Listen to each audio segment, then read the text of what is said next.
Hello, friends and family. This is Veronica, and thanks for joining me for my daily scent and makeup of the day video upload. It is a cold, cold day here in Central Virginia. We woke up to snow. Now, we haven't been paying attention to the weather forecast, so it was one of those really nice surprises.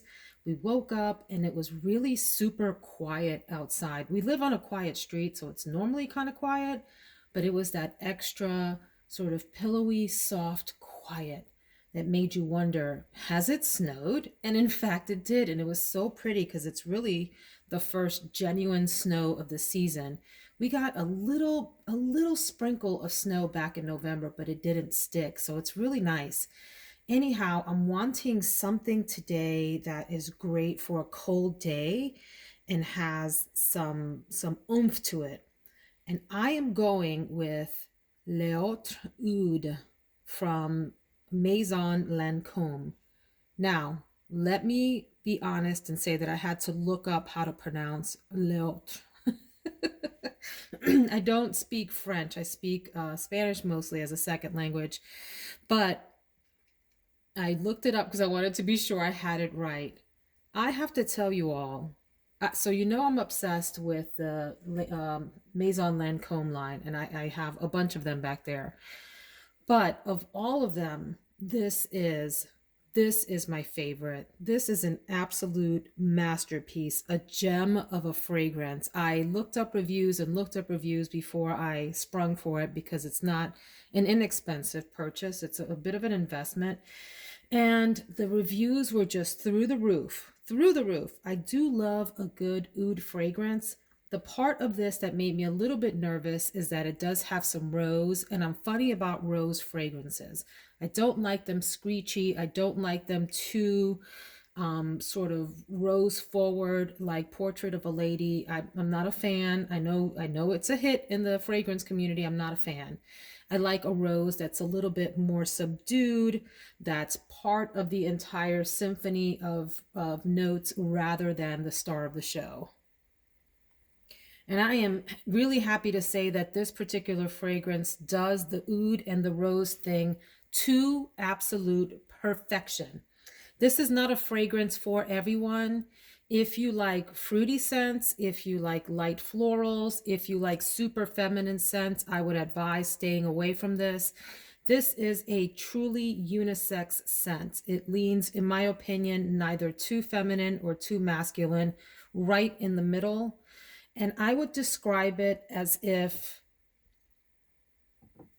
Tom Ford ombre leather and Bottega Veneta had a baby.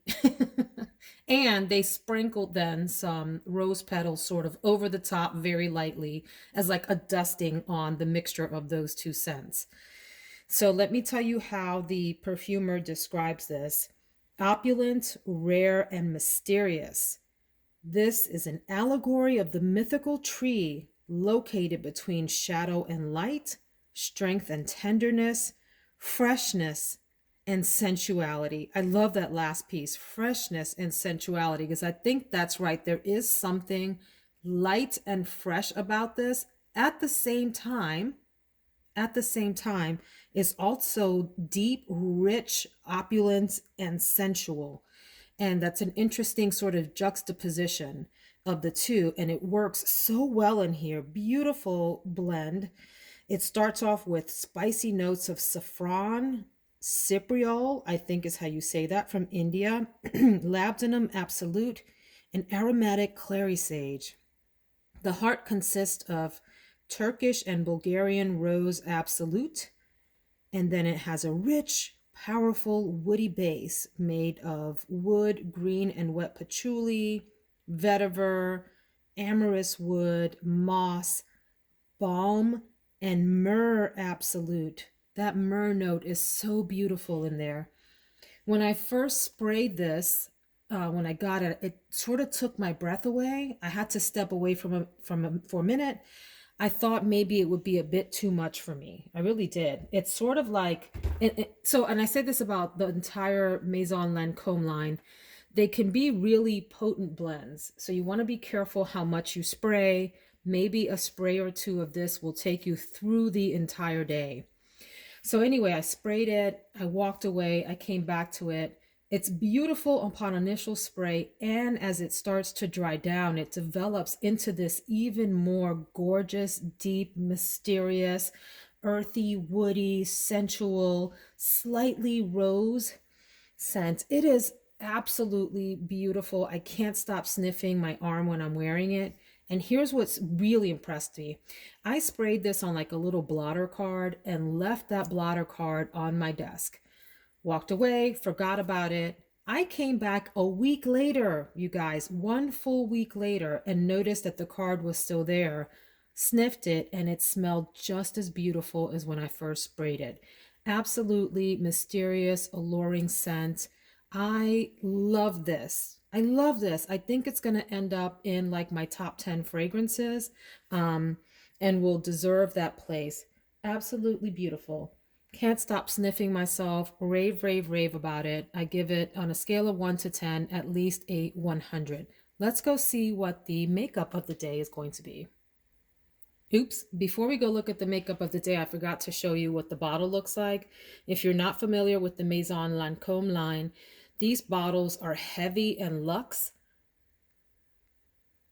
and they have these gold plates on them that have, one is a name plate, and then the other has some sort of design representing the notes in the fragrance. Absolutely gorgeous bottle, heavy magnetic caps. You know, little details like that make a big difference for me. I even love the way the name is down here on the bottom of the bottle. Maison Lancome Haute Perfumerie Paris. All right, let's go check out the makeup. So I just gave myself like 3 spritzes of that L'Autre Oud. And oh my God, it's just so beautiful as it continues to develop. It just draws you in. It's like if you're opening the doors to an old cathedral. And as you open the doors, there's this like incensey, smoky, woody, floral, set of notes blending together, wafting through the aisles, just drawing you in to come in and worship at the altar. Absolutely gorgeous scent. Okay, let's move on. Makeup of the day. I've got some fun stuff to play with here today. I have not done my makeup yet, so let's see how this turns out. My primer today is going to be the Hourglass Veil Mineral Primer. It does have some sunscreen. I always say never rely on your base products for sunscreen. Go ahead and use a moisturizer with it or a dedicated sunscreen, regardless of your skin tone, whether you're light or on the more chocolate end. Please, everyone, use your sunscreen. Okay, I'm done preaching, guys. This is a mineral primer that does blend out quite nicely. It does leave a little bit of this white cast at first, but that goes away quickly as you blend it onto your skin, and then it leaves this really nice smooth base for your other products. Everyone knows that I'm going to go in with the BECCA Anti-Fatigue Under Eye Primer to fill in some of the fine lines under my eyes before I then use my concealer. And today it's going to be the e.l.f. Hydrating Camo Concealer. This is in the satin finish, and this is medium sand. I like that this is a very, very full coverage, easy to blend out concealer. A little bit goes a long way. Don't go crazy. Just put a little dot on and dab it out under your eyes. You can even use this as an eyeshadow primer if you like. But my eyeshadow primer today is going to be the Ulta Matte Eye Primer in Nude. This is very similar to the Milani Eye Primer, and so they're close together. You could get either or. I don't think you need both. Foundation is going to be the BECCA Ultimate Coverage 24-Hour Foundation. Do we have a color for you? I guess it doesn't matter. Oh, this is the color Camel. This is a recent purchase and it's nice. I didn't think that I wanted this, but it was on some super sale somewhere. I forget where I got it. And it's a really thick, creamy foundation if you like that. Pretty full coverage. Goes on nice and behaves pretty well for the whole day. So that's the BECCA Ultimate Coverage, and it is really ultimate coverage. I think that's right on for that. I will use then the Maybelline Fit Me powder. I have mine in light medium. I also use the regular, I think it's just a regular medium. I have several colors of this. This is a beautiful drugstore option for finishing powder or setting powder. It's nicely milled and it's really soft. Goes on super easy. Use a big fluffy brush and we'll just tap a little bit of that on the oily parts of my face. Gives a really nice airbrushed finish. Very inexpensive version of a nice powder that really competes well with high-end and luxury powders. My concealer today is going to be the BECCA. We're on the BECCA train today, are we not? The BECCA Sunlit Bronzer in Capri Coast. I love the packaging. I don't know what it reminds me of. I'm trying to figure that out, but I really do think these packages are so cute. And it's a nice warm tone bronzer. I'm not going to do separate contouring. I think I'm just going to stick with bronzer today and keep it kind of simple. For my cheeks and my highlight, I'm going to use the Natasha DENONA Bloom Blush and Glow palette. These little face palettes of hers are just so cute. I think I have like 4 of them or something. All the ones that have come out, I have. And what she does is gives you, first of all, the packaging is really interesting. She does 2 cream ones at the top and then the powder ones on the bottom. And she has this little flap to protect the powders from, the creams from the powders, which I think is just brilliant.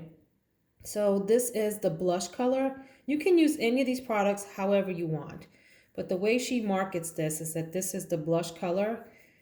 It looks really intimidating in the pan, but it shears out very nicely. You can even apply it with your fingers like I just did. You can do it with a brush. You can use this for eyeshadow as well, which I think is nice. And no one talks about this, but you can use this as a lip color also.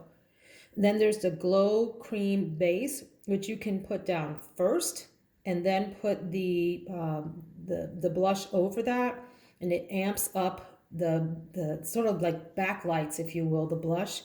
You have Glow Extreme here, which is like a highlighter, little bit more sort of glittery and blingy than I would like. I don't think that's picking up on the camera.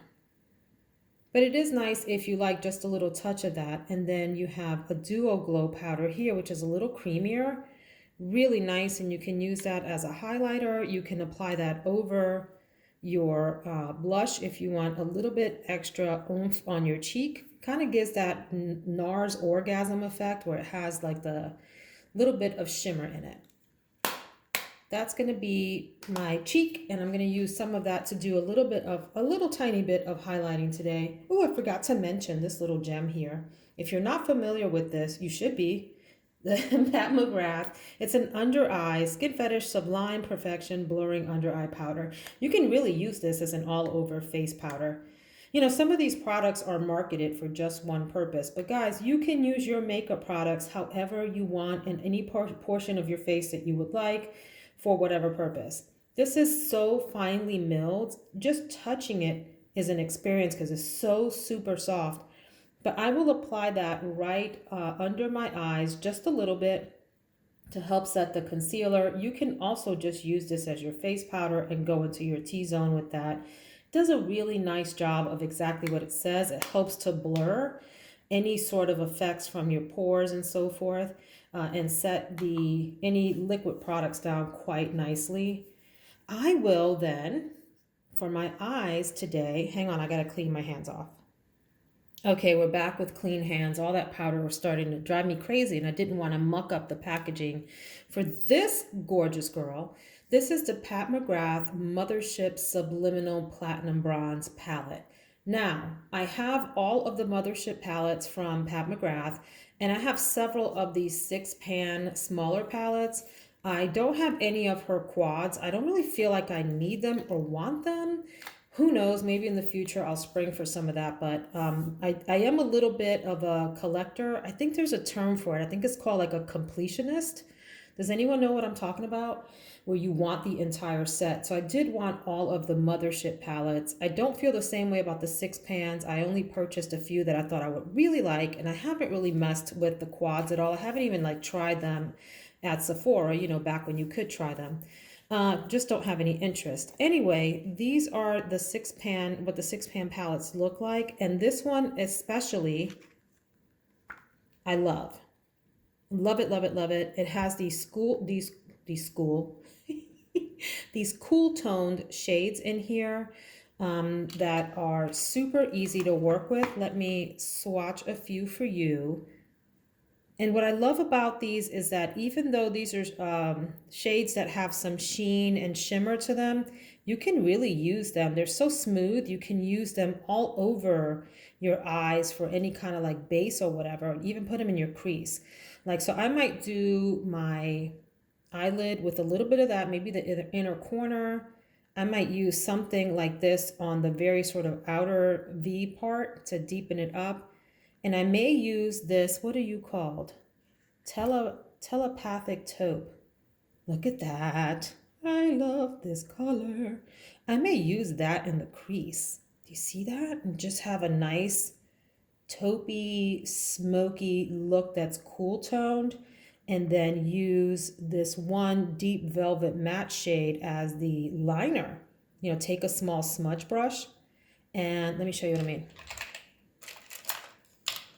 Something small like that, and use this as a liner, like a really thick liner, and kind of just blow it out. Love that. This is a gorgeous palette. I'll swatch the other two just because I don't want them to feel left out. They say, well, what about us? This one is called Sextrovert. Oh my gosh, what a gorgeous, gorgeous color. In fact, I might use those. I might put that on my lid, this in the crease, and that in the inner corner. We'll see. This is what's fun about makeup. You can just play, create your own look, and to hell with what anybody thinks about it. This is called Ritualistic, this purplish lilac color with a little bit of gray. Really gorgeous set of colors there. One of my favorite smaller palettes that I should probably play in a lot more. Really, really gorgeous palette. And I just love the packaging on Pat McGrath's eyeshadows. That's really, you know, part of the experience, the unboxing of it. On my eyes, I will use the Pat, speaking of Pat McGrath Dark Star Mascara. Really awesome choice if you have almond shaped eyes, if you have larger eyes, and a lot of lashes to work with. It has this really generous hourglass shaped wand that grabs your eyelashes, lifts them to the heavens, and keeps them in place all day. It is a drier formula, so you have to like working with that. I do like a good wet formula as well, but I prefer dry. They're easier to work with if you ask me. And this is just a top performing mascara. I don't get any fallout and I don't have any problems from it. It doesn't clump or anything like that. Now, with any mascara, make sure you're not overworking your lashes. The way to avoid that, at least for me, is to go ahead and curl my lashes ahead of time. Make sure that they're nice and fanned out before I even start applying the mascara. I apply it, you know, a couple of strokes, and then I will turn it sort of on its end and use the tip to make sure that the eyelashes are as fanned out as I can get them. Eyebrows will be sculpted a little bit with the Precisely My Brow pencil from Benefit in the color 3.5, nice brown color.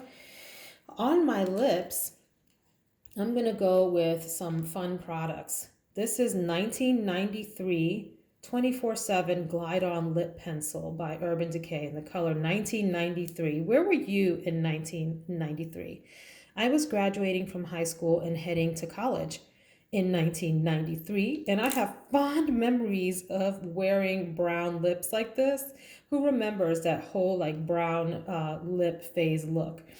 And then my lipstick is going to be the MAC 708, the color Bronx, in retro matte lipstick. I am a Bronx girl, grew up, born and raised in the Bronx, and so I can appreciate the name of the shade. A little bit drier, not as creamy as I would love, but I do love this neutralish, warm, leaning warm, brownish shade. Really nice. And I'll probably use the ColourPop Ultra Glossy Lip as a lip gloss on top of that. I think you can use this as lipstick. I'm not sure. I hate this applicator. What do you think? Is that obnoxious? Like, what is that? But I do like the lip gloss inside. So that'll be my lip look, and I will top everything off then with good old faithful Hourglass Veil Soft Focus Setting Spray. I tell you, if you watch my videos, you know I do like this. It's not my top favorite, but it is a really good setting spray, and it lasts and lasts and lasts and lasts some more. I've had this for months and months and months, and it is going strong. There was a period where I used it every single day, and I just can't get to the bottom of it. I can't finish it. So in that sense, it's worth the money. It's not an inexpensive setting spray. It's a little pricey, but worth it if you like something that gives you just a little hint of glow, not too much. It's not, super dewy or anything. And will last you, and has a really fine atomizer on it. The sprayer is fantastic. It gives you a nice fine mist. There are some setting sprays that just shoot stuff out at your face and wet you down and kind of ruin your look, and you have to be careful. This is not one of those. It sprays on really nicely. So that is my look for the day. I have got to go blow this hair of mine out and get, zhuzhed up for my work day.